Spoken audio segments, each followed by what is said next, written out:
Hello, everyone. We are live. All right. Good evening, good morning, or good night if you're listening to some part of the world as well. But we're here to talk to you about something very, very important in today's climate as well. We're probably just 9, 10 days away from the new year. But one thing that's probably on top of everyone's mind is how do you drive better productivity? How do you drive better efficiency within your teams across different functions? And one very, very important team in all of this, of course, are the sales teams, right? And to join me in today's conversation, I have with me Jennifer Allen. Jen is the co-founder of Social. It's a free community of evangelists, social media managers, and creators to share and learn the best practices for growing audiences on social media. Jen, of course, has been an AE, a sales rep in different avatars and different companies, managed teams and whatnot. And Jen's going to bring all of her experience today in talking about what's the best way to get the best productivity from your team, because that's what's everyone on top of everyone's mind. But Jen, welcome to this LinkedIn live session with us with Outplay. Thank you so much. I'm so excited to be here talking with you. Awesome, Jen. First things first, let's get straight into it. Everyone's talking about efficiency today, right? And I think one of the big things is when we begin all of this, especially with whether you're running a sales team or whether you're running an SDR team, how does one sort of try and identify and root out inefficiencies that exist? How does that work? Where does one begin really? Yeah, so I just as context, so I spent 18 years as a seller. I have made every mistake in the book. I have done things the longest possible way, the quickest possible way, the best possible way, the worst possible way. So I'm going to speak from experience here, recognizing that I don't have all the answers, but do have some perspective from that history.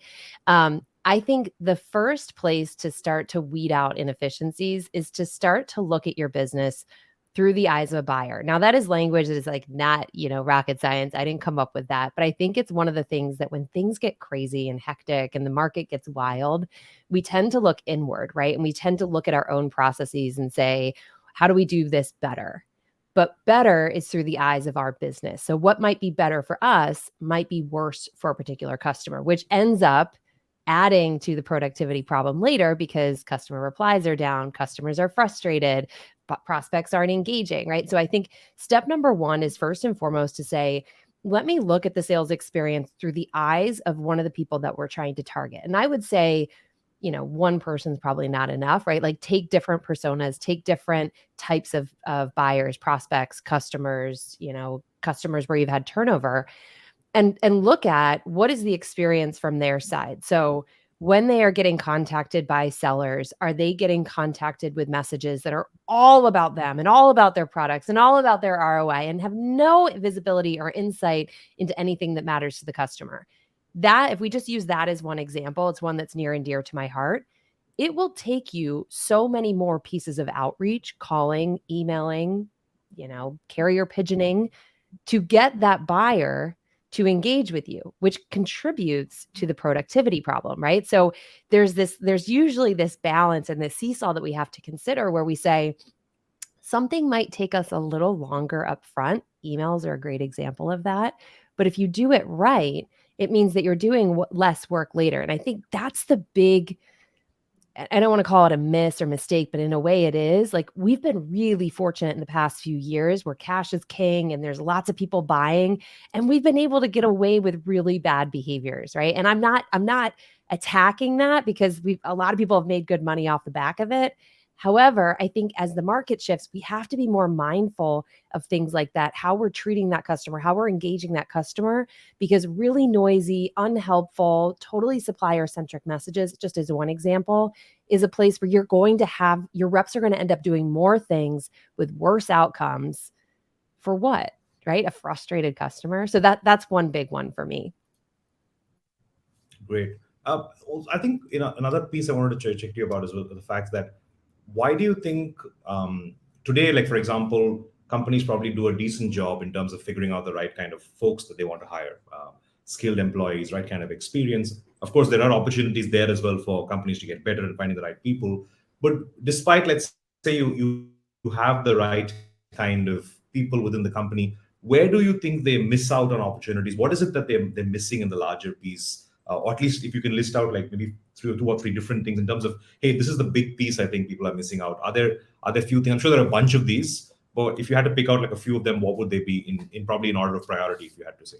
Yeah, I love this question because I think number one is context, right? Customer acumen and customer context. So you can have a great seller, someone who has documented success in another role, step into your business.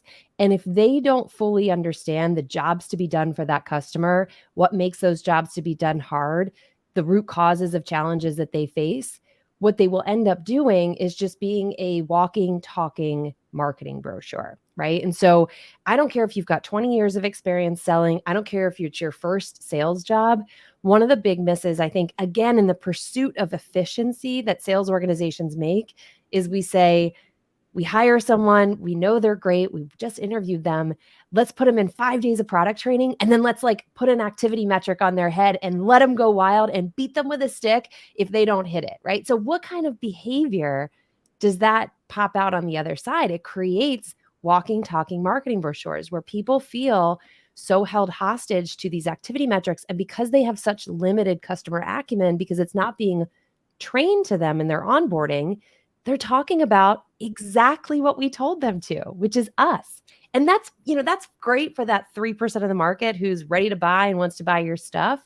But if you think about all the calls, all the emails, all the outreach we're doing, targeting 3% and hoping that a bullet hits a bullet, to me, is a really, really risky strategy. So you end up with a lot of people having a lot of conversations, getting very little done because we're so focused on just getting them into the field. So there's a question that's asked a lot. I get asked all the time, which is like, what's the fastest way to get your sellers booking meetings? And I would say, gosh, it's totally the wrong question. What's the fastest way to get your sellers to be understanding things that the customer doesn't understand about themselves? Like that's where I'd want to see speed and accelerating.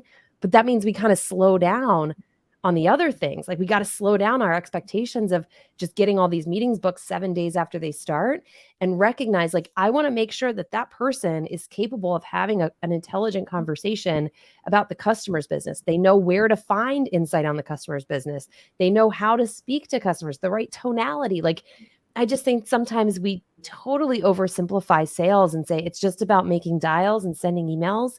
And I think, Sandeep, I want your opinion on it too, but I would say that is completely, reducing sales down to its lowest common denominator.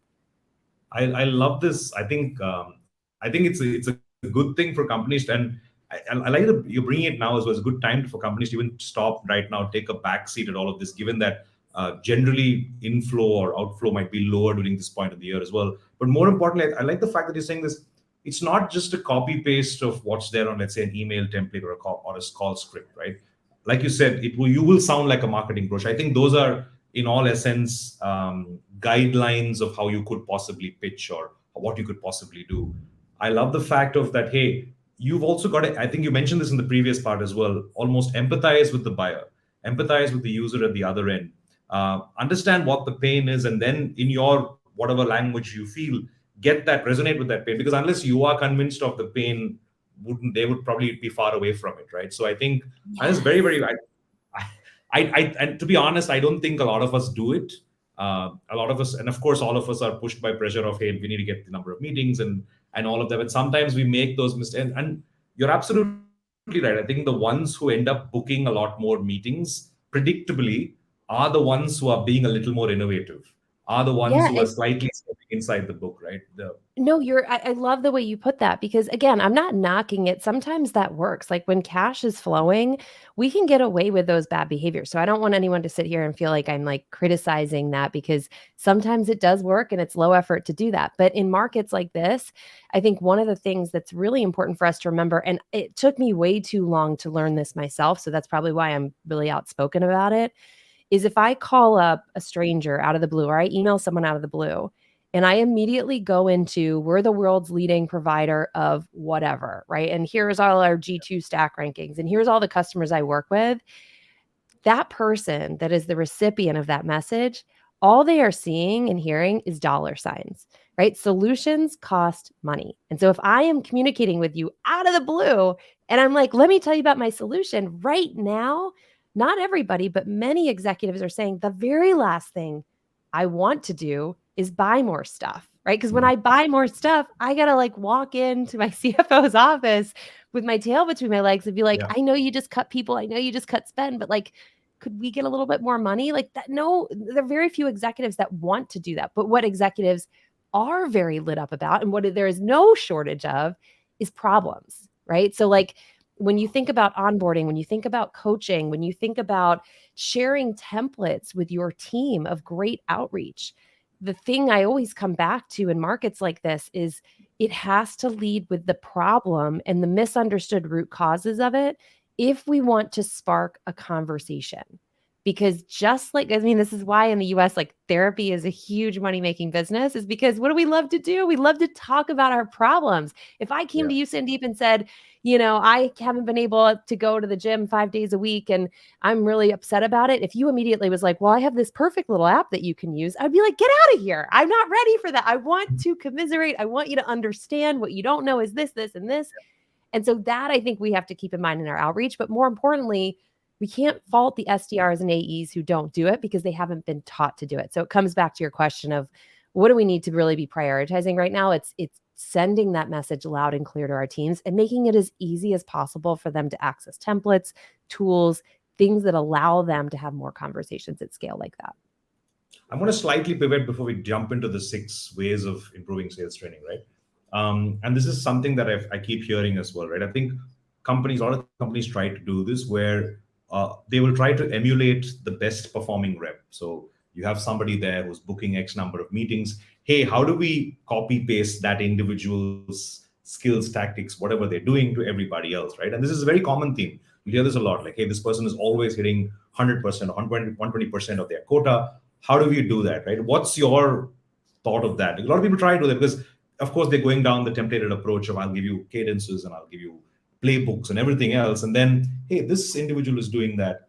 Is it right for them to look at it that way and sort of try and work that way around? Or what's your general thought process around something like that? Such an interesting question. I definitely have a strong opinion here. I do not think it's right or others are wrong. It's just what it is. It's my opinion.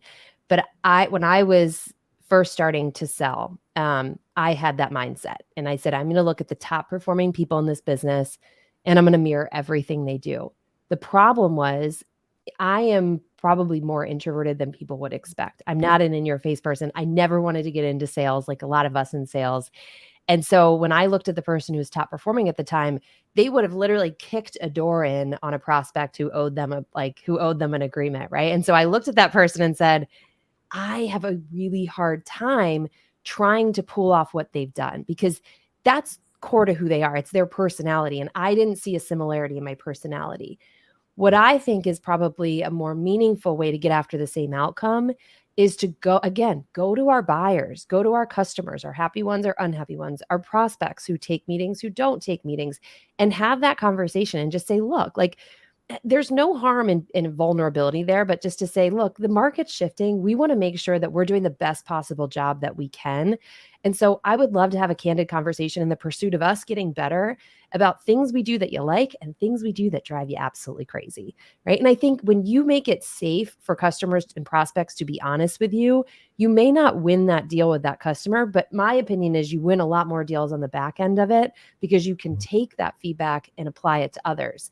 So, I mean, there's always going to be outliers. You'll hear crazy things from customers and it's like, I wish you didn't call my cell phone. It's like, all right, grandpa, like it's 2022. Like you gotta get used to it.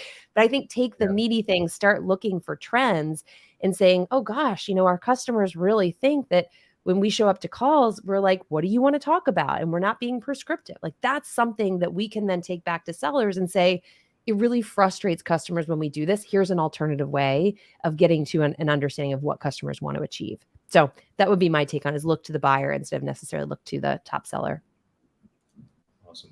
All right, let's get into the 6 ways one can improve sales team productivity. We've got a few points as well mentioned, so maybe we'll take each of these points, sort of walk into it, and talk about how important something is. I think one point we got straight away is finding the right tech stack. Right? How important is it to find the right tech stack, and what should ideally be, if not specific things within a tech stack, what do you think should ideally a team have, a sales team today have the bare minimum at least. Yeah. So for me, like I have a love and hate with tech because there's a lot of tech I love, and then there's some tech that is just in pursuit of, in my opinion, all the wrong things. Right. So I love tech that takes really mundane administrative jobs that sellers cannot stand and take us away from customers and gives us faster ways to do those things if it doesn't compromise quality, right? That's my big if it's I can let you do more, I can let you do it faster, but quality is sacrificed on the other side. I'd rather do it slower, right? I'm big on quality.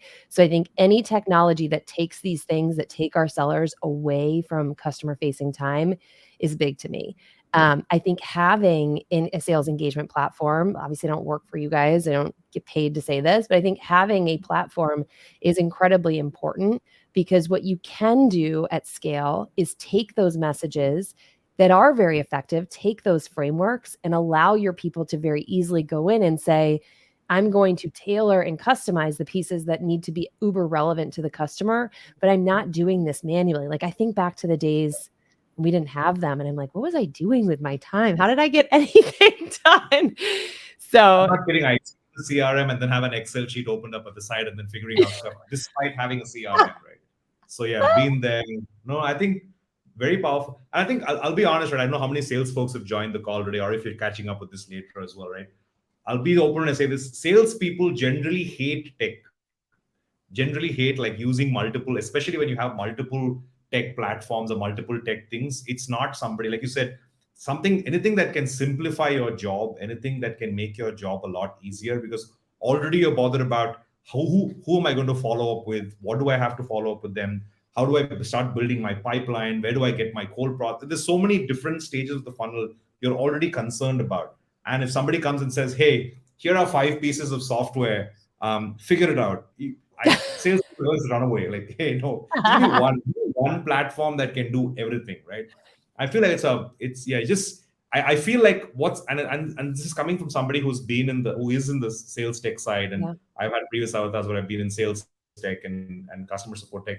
I feel we're getting a lot more complicated with the amount of tech that's coming out, whether it's sales or marketing. There's so much of different software. I feel the ones, this is just a bold statement, the ones who kind of unify things together, simplify operations, make it a lot easy to use, are probably the ones that are going to win a lot more in market, right? Rather than having clunky big software, because adoption rates are going to be absolutely poor. Like nobody's going to use it, right? So yeah. And this is the thing, like that's the problem again when these markets are flush with cash and everybody can buy anything and there's tons of shiny objects. It's like, well, I see the merit in that one and that one and that one and that one, but we don't stop and pause and say, let me put a seller in front of all these tools and see what happens when they try to use it. So I agree with you. The name of the game is simplification. A tool could be the best possible thing ever. If I have 18 windows open to send an email, I'm not going to use it. And I will tell you, being in sales, like Slack chats, it's the shit we complain about all the time. We're like, has anybody considered the user experience of trying to do all these things? So I'm with you. I think simplifying the experience, sometimes trading off and saying, maybe it's not the shiniest object, maybe it's not the sexiest tool, but it Yeah. allows our sellers to not have to lose productivity by jumping from one to another, I think is really, really important right now for sure. The second, another big point we've got down here is, of course, double clicking on your reports and insights, like actually looking at data. I'm literally coming off the back of tech tools now. You have tech tools that can give you a bunch of data, but data's not going to make any sense if you don't use it. So as a leader, let's say somebody who's managing a team of SDRs or sales folks, how important is data, and what kind of data is one looking at typically? Yeah. So in my opinion, I think what's really important to assess is both one, what makes us win when we win, and two, what makes us lose when we lose. I many years ago had a phenomenal manager who said to me, Jen, the very best thing you can do at the end of every quarter, but at minimum, the end of every year, is look back, pull the list of all the deals you won and pull the list of all the deals you lost, and start to look for patterns, right? Patterns in either things you said, outreach you made, commonalities in the solution, so on and so forth. Because you will always, and this is true, every year I've done this, I've found it, you will always identify things within your control that are actually hurting the outcome of your deals. So this was something I used to run manually years ago because, again, we didn't have any of this cool tech. Now I think, my goodness, what a shame if you're sitting on the back of all this amazing technology. You can understand where your customers are coming into the sales process. You can understand, what are they learning along the way? What are they consuming? Who are they sharing it with? If we are sitting on all of that and we're not using that to better educate ourselves and our sales team and our marketing team about how we can mirror the things that are really effective, I think that's a total shame. So in my opinion, like, one of the things that I loved, when I was at Challenger, that we did, is we would, every 2 weeks, we would have marketing and sales leaders in the same meeting, and we would look at the deals that had joined in the last 2 weeks, and we'd say, where did they come in through? How did they come in? What happened along the way? And then we'd start to recognize patterns, and then we'd share that back with the members of the sales team to say, like, one that we learned that was really, really cool was, oftentimes a company that would buy, there would be a title that wasn't like in our ideal customer profile. Like, maybe it was a sales development manager or whatever. They would actually be the one to start the learning journey. And then they would share things up to the right person. So what it allows us to do is to say, instead of looking at that title and saying they're not the right buying title, marketing disqualifies them, we'd say, let's aid them in their learning journey. Let's give them more share worthy stuff that they can share that seems to be helpful based on what they learned about. And as a result, what you saw is those people then sharing faster, more, and those cycles speeding up. So I think that's the kind of stuff that gets me really excited about technology, is we can recognize those patterns and those trends outside of just like an N of one, you and me doing it on our own territory. Awesome. I think good, some very valid points as well. Like, in terms of, I love the fact of understanding trends, right? I think that's super important, especially, and yeah, something for me to do as well with my sales leader as well. All of us going to sit together and try to figure out where are we getting these deals, because you're absolutely right. Sometimes your ICPs can change over time. It's important to figure out if you know who's changing and why they're changing and whatnot. But super useful, that is. Um, we'll go to the next part, right? I think this is around the whole enablement piece. I think sometimes companies tend to forget about it, or they just feel like it's something that is left for on a need to have basis. Let's say somebody requests for something, then you build. How important is it to build this library of assets for sales teams, for SDR teams, for them to, like you, I think earlier on mentioned as well, be able to pick up some of this stuff and just go. So how important is this, and are there some good practices for people to follow? When do they begin? How do they even decide what to create in the library? I'm sure there's like 100 things. If you ask sales, they probably say, I want 100 things. Where does one begin? What should it be there? Yes, we want it all. We salespeople always want it all. That would be great. So I think the big problem here is enablement team staff sizes relative to sizes of sales teams are never in enablement's favor, right? And what I've observed, especially in the past years with the explosion of sales tech, is oftentimes it's like, you're the enablement person, which means you're training, you're onboarding, you're tech, you're the person who answers all the questions about what we don't understand in the tech. And it's like, we are drowning these people and then sitting back and being like, why aren't our sellers more enabled? Why aren't they improved? So I think step number one is clarity of the role of enablement, saying no to certain things, and so that we can say yes to others is just so important. And I feel for a lot of enablement leaders, because I used to sell to heads of market research back when I was at CEB for a couple of years, and it was the same thing. Like, everybody knocks on market research's door and is like, I want a study that proves this. And it's like, okay, but does this have more value to the business than just for you? And so I think anytime you're in a bit of a reactive role, the tendency is to say yes so that people will like you and think you're valuable, but you end up then doing far less that's meaningful for the business. So that, put that to one side, right? Like, we've got to set enablement up for success. But I would say, especially right now, like, there times like these are the most important times to have an enablement team that is so wound in to what is making us lose and wholly focused on just giving sellers good training templates, advice on how to do it. Now, the thing I will say is, there's often this, like, I don't know what it is. There's this feeling like enablement has to be the deliverer of the message. I would say in many cases, enablement should think about themselves, especially if they haven't sold in the past, because we salespeople are all skeptical of anyone who hasn't carried a bag. Stupid. It's not the right answer, but we are, right? I think we should almost be the person that recognizes who's doing that thing right and let me make it as easy as possible for them to share not just what they did, but why they did it and the thinking behind it. So I could get a template, I could read it, and I could say, I don't like that message because I like the way I say it better. And if I don't know why the message is worded like that, I will more than likely stick with my own behavior. But if I have another seller that says, hey, I sent this message, I know it looks really different to what we typically use, but here's why I wrote it in the way that I wrote, and here's the outcome that it helped me achieve. I'm going to look at that seller and say, this is your story. It's hard to argue with someone's success unless it's just philosophically or like ethically wrong with your approach.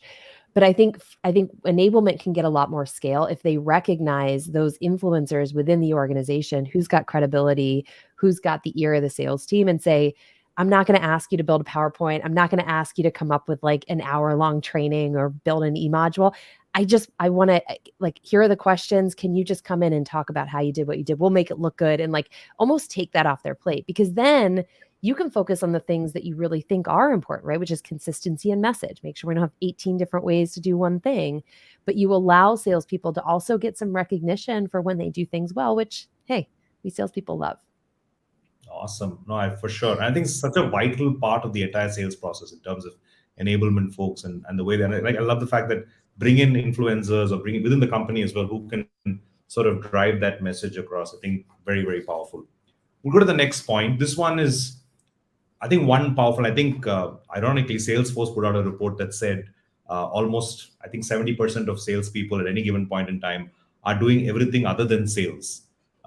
So, so one point that could be updating Salesforce CRM as well. But then the larger piece being automate what you can, right? I think the larger statement being wherever possible. Of course, this is more for leaders than for individual sales reps themselves. Are there opportunities to automate? How important is automation in general within the sales process? Today, like you said, you have tools that can do it for you. Today, there are multiple ways of doing it, but are leaders thinking like that? Are leaders trying to drive efficiency or productivity like that? I don't know. That's a general question that I'm asking. I don't know either. Like I'm not an always or never person. I guarantee there's leaders out there doing it and there's leaders that are not. But I think if you're a leader that's listening to this and you're like, I don't know if I am, I would say that is the trigger to say, let me go and put myself in the shoes of a seller today. Actually, for a week. Hell, we can all afford to have more sales boots on the ground. Like, and let me just see what it is like when I beat them over the head to update their forecast or put stuff in CRM. How cumbersome is it? Because I think there's something to be said about being in the experience versus watching the experience from above. So, do you really want your sales leaders messing around in CRM? Probably not, but that's one person's time wasted. If you've got a 50-person sales team and they're all wasting time, I think we have to compare that, right? And it begs the question of, should we actually allow someone else that's senior in the organization who has influence over these decisions to be able to experience that? So I'm a big proponent that if you can make it easier and you don't sacrifice quality, like I said before, make it easier, because then it's just, you're getting rid of an excuse from your sellers. Otherwise, it's too easy for them to be like, you want me to automate these, or you want me to enter 55 things for a report that's self-serving that doesn't help me do my job. So eliminate the excuse. No, I think that's spot on.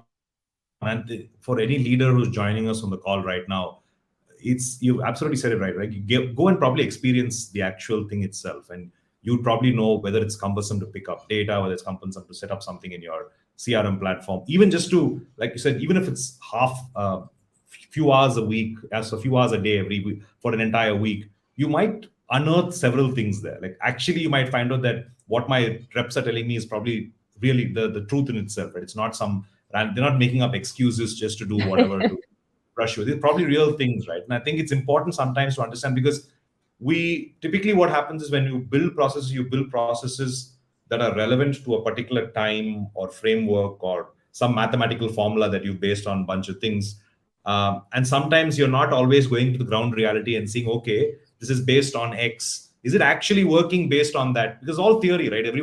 It's someone's hypothesis that this is how it's supposed to work based on some market condition or some data from some wonderful blog that someone wrote. But are we testing that hypothesis in relation to our business today?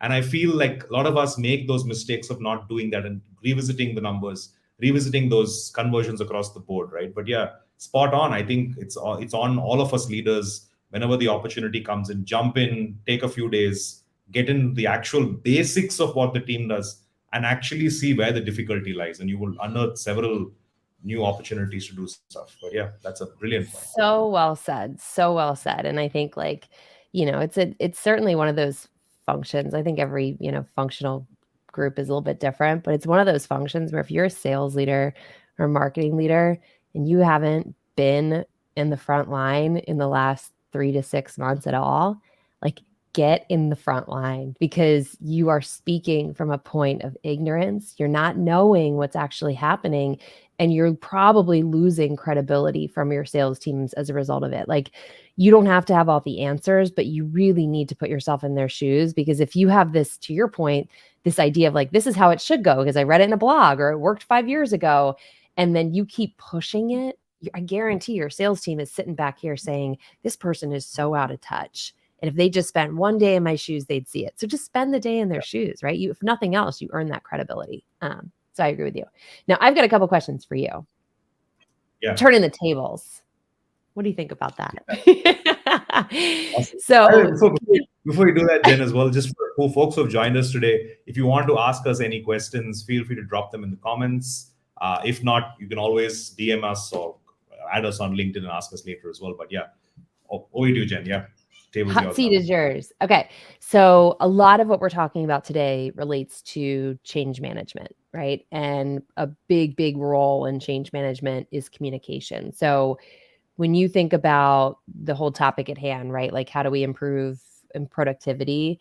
What role does communication play in that for you? I think probably one of the bigger roles, I think, and this is top down, right? It should come right from the topmost brass and cascade down at every possible level, right down to the team lead or frontline manager, whoever is managing the team. I think we need to all be super clear about what is it we're trying to achieve as a company? What is the larger vision of the company? Because everyone needs to be riled up into that motion. Everyone needs to feel that larger purpose. And it's not just about I want to make a hit of $1 billion revenue. It's not just about that. There's something else as well.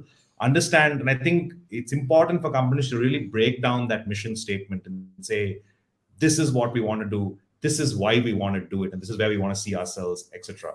Apart from the number is of course everyone's back of everyone's mind, because I feel like that's what will possibly inspire, drive, motivate teams to go forward. Apart from the money, apart from the career growth that they might have, what is that singular most important vision? And companies have to over communicate that as much as they possibly can, right? Like just put that message out. If you're working in a remote atmosphere, have it on your slide or deck or whatever. If you're in a physical office, print it out and keep it with a bunch of people. Talk about that every time. And I think that will keep everyone on the same page of, hey, this is who we are, this is what we want to be. And I feel even if not consciously but subconsciously, in everything that they do, whether they're selling, picking up the phone, talking to people, somewhere they will inherit that vision. Somewhere that will fall in and trickle into their behavior or what they do as well. So yeah, for sure, over communicate. For sure, put communication right up at the forefront. It'll make everyone a lot more at ease and sort of smooth flowing.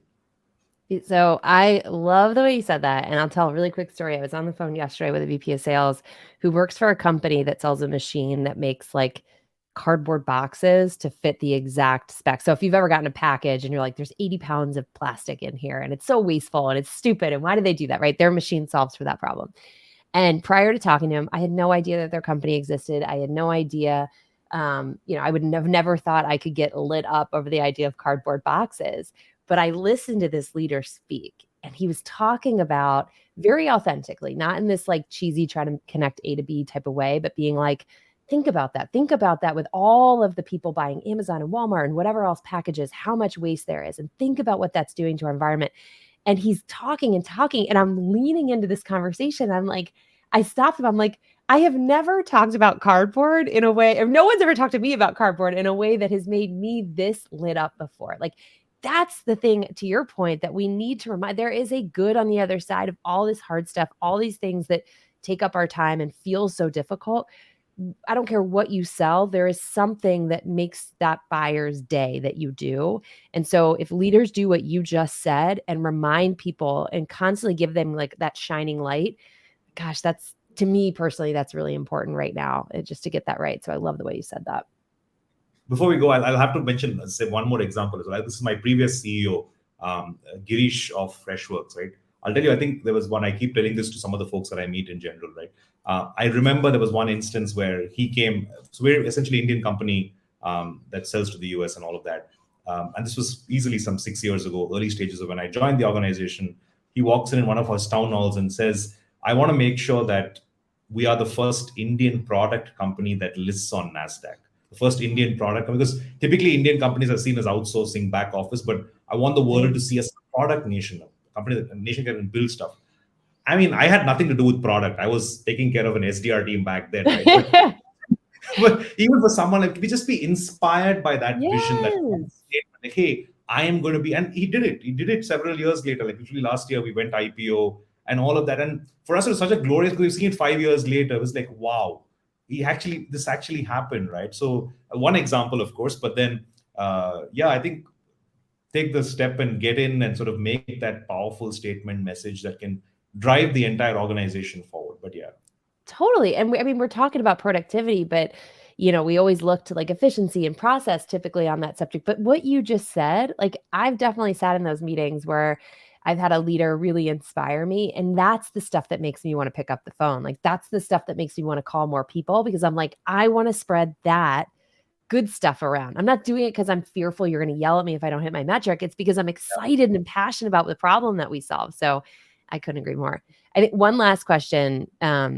culture, right? Everybody's favorite C word. There's all sorts of different sales cultures out there, good, bad, ugly. What are some tenets to you for building a kind of healthy culture? I think one of the strong things is to be open and transparent about what you do, right? I think I feel, and this is everything, like everything we spoke about earlier in terms of the metrics. So I would always, and at any point, any opportunity, share the same metrics that I'm seeing with the team. Like, and I'm saying that whatever metric I'm seeing, you should have access to that as well, even before I have access to it, in all fairness. Because that's the same thing I'm looking at. And I don't need to come and tell you that you need to do more of this or more of that or get better at this. It's something you can self check yourself. I can enable you to get better. I can see, okay, productivity is down because of some other technical reason or whatnot, and I can help you solve for that. But really, I feel like if you keep everything open, like keep the books open, keep the data open, they're not doing some random audit check, you should be able to do all of that. And I feel like giving that kind of trust to the team, I think is important for them to feel like, hey, I trust you as an individual to do stuff, but I'd like you to do stuff. I'd like you to come back and I recently tried this with my part of my demand gen team as well, where I actually told them to be critical about their work. Like I said, Yeah. get into your stuff. Like actually call out what do you think really went badly, like didn't work at all, right? And let's find a way as to why it didn't happen because of budget, resources, somebody slacked off, we didn't have people, could be anything. I said, be super critical about your own work. Only then you will be able to grow or move like 5 steps forward, right? I feel like that's superpower. And I think it's a tough one to build trust, especially at this sales leadership or any kind of GTM leadership in a sense, right? And I think trust over time is earned, right? I feel like it's something that you have to give projects, give teams, give them a little bit of rope at the same time. Let them also know that you're doing it in such a way. Give them ownership, build projects within them, etc. Right? So I feel like all those things are important, right? Build trust, create an environment of openness and thing. And I think it's also important for leaders to, given the current circumstances of where the world is today, right? Everyone is going to be talking about productivity, efficiency, and everything, not just sales and all your process. And be open to the team about that as well. Hey, we are going to be scrutinized a lot more in terms of the work that we are doing. And if we are not, we don't have enough work or we don't have projects, let's put our hands up and say, hey, I need stuff. I need to feel like I'm contributing to this. Come and ask. Like, don't be caught out or don't be whatever, right? So I feel like it's important to have that level conversation as well. Like, hey, this is coming. I'm telling you now so that we are also prepared. We also know where we are. And I feel that level of openness sometimes makes teams feel like, okay, they've told us it's on us now. It's on us to to figure it out, to do well, to ask for help, Yes. whatever. Yeah. It creates a culture of shared accountability, right? Like it's not like you're the minions down at the bottom and we big nitwigs at the top, we make all the calls. Like that, what a Yeah. horrible culture to work in, right? Because then you feel insignificant. You feel like you don't have a voice.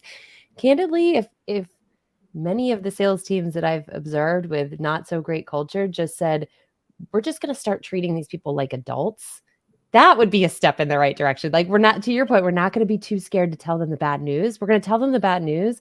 And then we're going to say, here's what we're thinking, but we want your feedback too. You're the people that talk to the customers all the time. Like, let's figure this out together. Because I think in anything in life, right? Like, when you go at a problem together, as cheesy as that sounds, you almost always get a better outcome. If it's like, I'm the head of sales, so it's my responsibility to fix it, that, like, one, it puts undue pressure on you, but it makes the team feel completely helpless in the outcomes. I love the way you talk about that. And I think, of all the things we're talking about today, culture feels like the hardest, biggest thing to fix.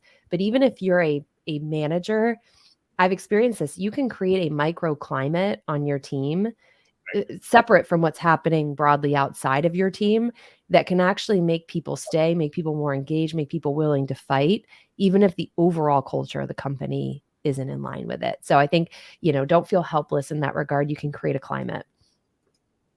I love that. I love that fact. Microclimate within your individual teams, and sometimes that itself can make a difference. And sometimes you never know, that can catch fire to the larger organization. People might be like, "Hey, how are these folks so charged, so energized, so everything else? What is it that they are doing differently?" For example, and who knows, even what you do can spark something for the larger organization as well. But yeah, that's a brilliant point, actually. Awesome. Cool. I think Absolutely. we're almost there towards the end. I don't think we have any major questions. I don't see anything on the channel right now, but that's okay.